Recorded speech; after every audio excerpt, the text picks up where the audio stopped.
마지막. 그러면 이 시기에 독립운동은 어떻게 일어났는가를 보는 겁니다. 근데 우리 좀 생각해보자고, 유추해보자고. 일본이 무단 통치를 시행합니다. 무력, 군인과 경찰을 앞세워서 압박을 하는 이런 통치 방식을 채택해. 그럼 독립운동을 하기가 수월할까요? 어려울까요? 기본적으로 어렵습니다. 자, 그래서 국내에서는 사실 독립운동을 하기 굉장히 어려워. 그래서 보통은 비밀스럽게 단체를 조직해서 독립운동을 펼치는 경우가 많았고요. 혹은 이 가혹한 무단 통치를 피해서 국외로 망명한 애국지사들이 독립운동 기지를 건설합니다. 자, 이것은 독립운동 기지 건설은 준비 단계라고 보시면 돼요. 그래서 1910년대 국외 지역에서 준비를 하는 단계였고 1920년대로 가면 본격적으로 일본과 맞짱을 뜨기 시작합니다. 항일 무장 전쟁, 항일 무장 독립 전쟁 이런 것들을 벌이게 돼요. 1910년도에는 지금 외국 지역의 기지 건설 요거 한번 살펴보겠습니다. 그래서 지금 지역별로 이렇게 정리가 되어 있는데 지도를 좀 보셔서 이해할 필요가 있습니다. 한반도가 있고요. 흔히 우리가 여기 서술형에서도 물어봤었는데 간도 지역이죠. 여기를 북간도, 여기를 서간도 이렇게 표현합니다. 자, 그리고 이렇게 표현해 놓을게요. 일단 그리고 여기 블라디보스톡 있는 곳을 연해주라고 하죠. 이렇게 보시면 됩니다. 북간도와 서간도 그리고 연해주 보시죠. 서간도 지역부터 보겠습니다. 이회영을 비롯한 신민의 인사들이 경학사라고 하는 것을 조직합니다. 자, 우리 신민회는 뭐였냐면 새로운 시민, 새로운 국민이 되자라고 했다고. 이들은 기본적으로 실력을 기르자라고 하는 애국계몽운동 단체였지만 실력을 길러서 군사를 키워서 일본과 맞서 싸우자라고 하는 생각도 가졌습니다. 경학사라고 하는 것을 조직했고요. 이 경학사는 나중에 부민단이라고 하는 단체로 그리고 다시 한족회라고 하는 단체로 개편이 되기도 합니다. 뿐만 아니라 신흥 강습소라고 하는 것을 설립하죠. 그래서 1911년에 만들어진 것이고요. 일종의 사관학교라고 보시면 됩니다. 그리고 여기서 길러낸 이 장교들과 군사들이 훗날 서로 군정서라고 하는 군 부대로 이어지게 됩니다. 그래서 서간도에서 활약했던 대표적인 인물 이회영이 있고요. 이 지역에 모여있던 사람들이 경학사, 부민단, 한족회를 조직하고 신흥 강습소를 설립해서 무관을 양성하려 했다. 그 다음 북간도 지역에 보시면 서전서숙 명동학교라는 것을 만들어서 민족교육을 실시했습니다. 자, 이 서전서숙이라고 하는 거, 숙이라고 하는 건 기숙사가 있는 학교 정도로 생각하시면 될 것 같아요. 이상설이라고 하는 인물이 만든 학교입니다. 헤이그 특사 기억납니까? 자, 그리고 그 이후에 김야견이라고 하는 사람이 명동학교라는 것을 설립하죠. 그래서 이 한국인들을 위한 민족교육을 시행했고요. 또 기억해야 되는 것 중에 하나가 중광단이라고 하는 단체입니다. 대종교 세력이 결성을 했던 단체입니다. 자, 이 대종교는 뭐였냐면 나철과 오기호를 중심으로 해서 단군 신앙에 기반을 둔 종교이죠. 그래서 우리 민족의 시조인 단군을 중심으로 우리 민족을 똘똘 뭉치자라고 했던 거야. 그래서 대종교라고 하는 종교는 독립운동에 굉장히 많이 헌신을 하게 됩니다. 이들이 훗날 북로 군정서로 개편이 되고요. 또 무장 독립전쟁을 대거 이끌고 했던 부대입니다. 자, 연해주 지역은 오늘날의 러시아로 연결이 되는데 러시아에 넘어간 이 한인들은 권업회라고 하는 것을 조직하고요. 그리고 한인들의 새로운 마을 신한촌을 기반으로 활동을 하게 됩니다. 그러니까 새로운 한인들의 마을이 신한촌이고 이 신한촌에 거주하는 한국인들이 모여서 만든 단체가 권업회라는 것입니다. 그들이 돌아가는 소식, 우리 조국의 변화 이런 것들을 권업신문을 통해서 공유했고요.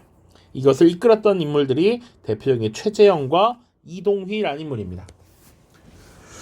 자, 최재형 선생은 이렇게 생겼습니다. 오른쪽 별명이 페치카였어요. 난로였습니다. 어느 정도 부를 축적해 있던 이 최재형이라는 인물은 독립운동을 적극적으로 후원합니다. 안중근 의사가 이토 히로부미를 저격할 때 그 총이나 독립운동 자금을 지원했던 인물이기도 합니다. 그래서 이 연해주 지역에 활동했던 권업회 기억해 두시고 나중에 일종의 임시정부적 성격을 가진 단체를 만들게 됩니다. 대한광복군 정부. 그리고 이상서를 대통령으로 추대합니다. 그 해가 1914년입니다. 그래서 지금 우리가 국권을 빼앗기고 난 이후에 우리 민족의 힘으로 우리의 정부를 만들자라고 하는 움직임이 조금씩 드러나고 있었다라고 보시면 돼요. 그리고 중국 상하이입니다. 상하이에서는 동제사라고 하는 단체 신규식 선생이 만들기도 했고요. 조금 중요한 건 대동단결선언이라고 하는 문서예요. 요거 반드시 기억하셔야 되는데 교과서 11쪽에 내용이 있습니다. 조금 뒤에 기회가 되면 살펴보도록 할게요. 자, 꼭 읽어보시고요. 일단 대동단결선언이 그럼 무슨 의미냐? 황제가 일본과 한국 병합조약을 체결해서 국권을 포기했다. 자, 그 포기한 국권은 이제 황제가 아니라 국민에게 주권이 넘어온 것이다 라는 얘기를 하고 있어요. 그러니까 국권을 빼앗긴 것은 일본의 강압에 의한 것이니까 그 자체가 성립하지 않는 것인데 황제가 국권을 포기한 것은 맞아.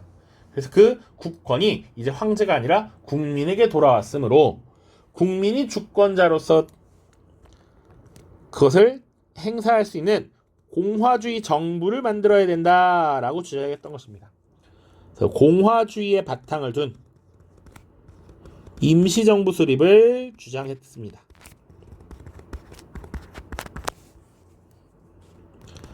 그래서 그 이후에 대한민국 임시정부뿐만 아니라 대한국민의회, 한성정부 이런 것들이 수립이 되는 것이죠.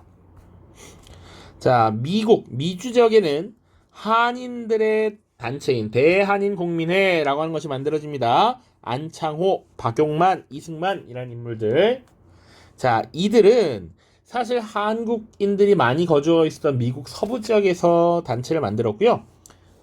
이들이 똘똘 뭉치게 될 수 있었던 배경 중에 하나가 장인한 전명훈의 의거이기도 하죠. 그리고 이들은 한국인들의 소식을 공유하기 위해서 신문을 발행합니다. 신한민보라고 하는 신문을 발행하기도 했다. 기억해 두시고요. 그리고 궁극적으로는 무력을 키워서 싸워 이겨야 돼. 대조선 국민군단이라고 하는 것을 만들죠. 하와이의 박용만이라고 하는 인물 기억하셔야 됩니다. 그래서 이 박용만은 근본적으로 싸우자. 무장투쟁을 통해서 독립을 쟁취해야 된다라는 생각을 갖고 있었다라고 보시면 돼요. 무장투쟁론자이기도 합니다.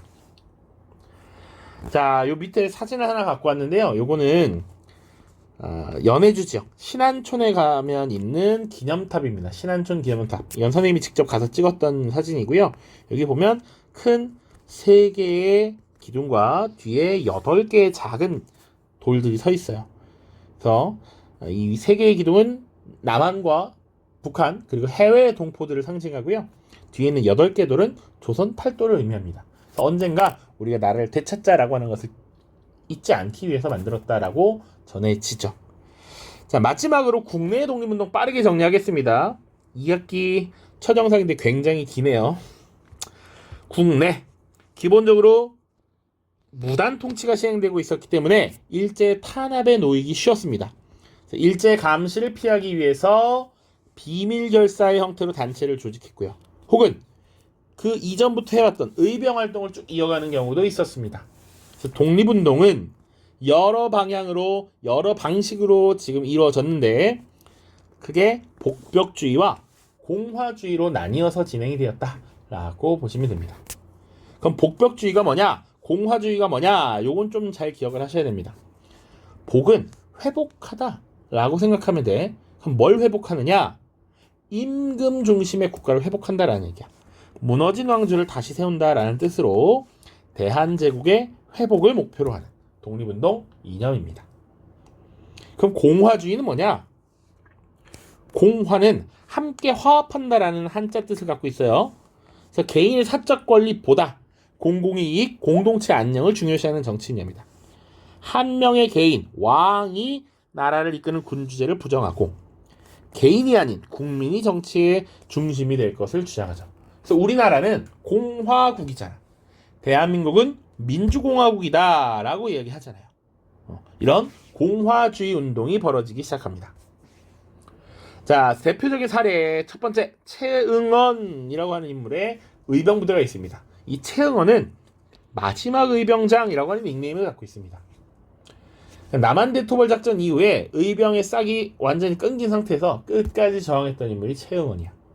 황해도 지역을 근거로 해서 한반도 중북부 지역에서 일본 군령과 게릴라전, 유격전을 벌이기도 했다. 결국 이렇게 체포된 모습이 남아 있습니다. 두 번째, 독립의금부라고 하는 단체예요. 임병찬을 비롯한 유학자들이 고종의 밀지를 받고 비밀 편지를 받고 조직한 단체야. 그러니까 고종의 미션이 있었겠죠. 이 임병찬은 누구냐? 조선의 충신 최익현의 제자였습니다. 이 을사해병 당시에 최익현과 활약했던 이 임병찬이 고종의 밀지를 받아서 새로운 단체를 조직하고 국권을 회복하고자 했어요. 그래서 의병을 일으켜 나라를 되찾고 고종을 복위시키려는 계획을 세웠다. 복벽주의라고 하는 것 우리 아까도 다뤘습니다. 자, 그리고 대표적인 단체로서 대한광복회라고 하는 단체 잘 기억해 두십시오. 이 부분은 사실 이 두 단체를 비교할 수 있으면 됩니다. 대구에서 박상진이라고 하는 인물이 조직을 합니다.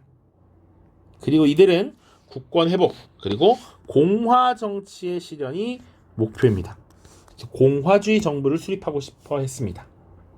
그리고 이들의 활동 보시면 친일파를 처단하고 그리고 만주에 무관학교를 세우기 위해서 군자금을 모집했다라는 것까지 보시면 되겠습니다. 자, 사실은 이 뒤에 주제탐구 교과서 11쪽이 있어요. 그래서 대동단결 선언 요거 하나만 보고 빨리 마무리를 하도록 하겠습니다. 아까 이 대동단결 선언이 뭐라고 했냐면 공화주의의 바탕을 둔 정부 수립을 주장했다라고 얘기했어요. 그 근거가 되는 문서 대동단결 선언을 보시죠. 융희 황제가 삼보 토지 인민 정치를 포기한 8월 29일은 즉 우리 동지가 삼보를 계승한 8월 29일이니 그 동안에 한순간도 숨을 멈춘 적이 없습니다. 자, 우리 동지는 완전한 상속자이니 황제권 소멸의 때가 즉 민권 발생의 때요. 구한국 최후의 날은 즉 신한국 최초의 날이니 우리 단결이 하루가 빠르면 신한국의 부활이 하루가 빠르고 우리 단결이 하루가 늦으면 신한국의 걸림이 하루가 늦으니 이러한 하늘의 이치를 따르는 사람들 마음에 비추어 사사로운 감정이 없이 공정하게 의논함으로써 만천하 동지 여러분 앞에 선포하고 제안하는 것이다. 그래서 대동단결 선언에는 황제가 포기한 주권을 국민이 넘겨받았다라고 하는 주권 재민 사상이 드러나 있고 이러한 자각은 국권 회복을 위한 가장 큰 운동이었던 3.1운동 이후에 확실히 자리 잡으면서 대한민국 임시정부 수립으로 이어졌다라고 보시면 되겠습니다.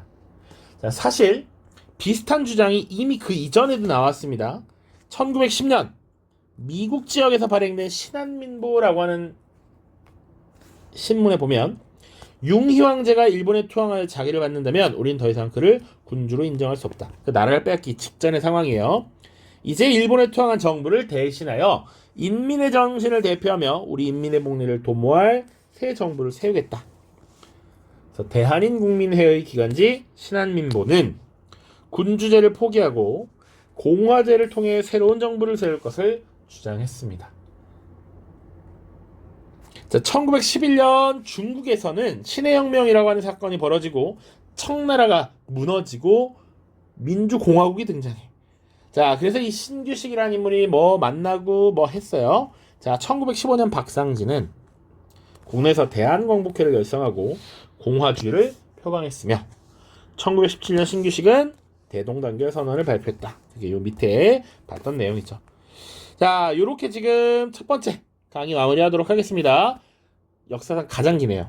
올해 들어 가장 역사상 긴 영상인데 내용 잘 정리하시고 다음 시간에는 1920년대 넘어가기 전에 3.1운동 먼저 살펴볼 겁니다. 고생했습니다. 안녕.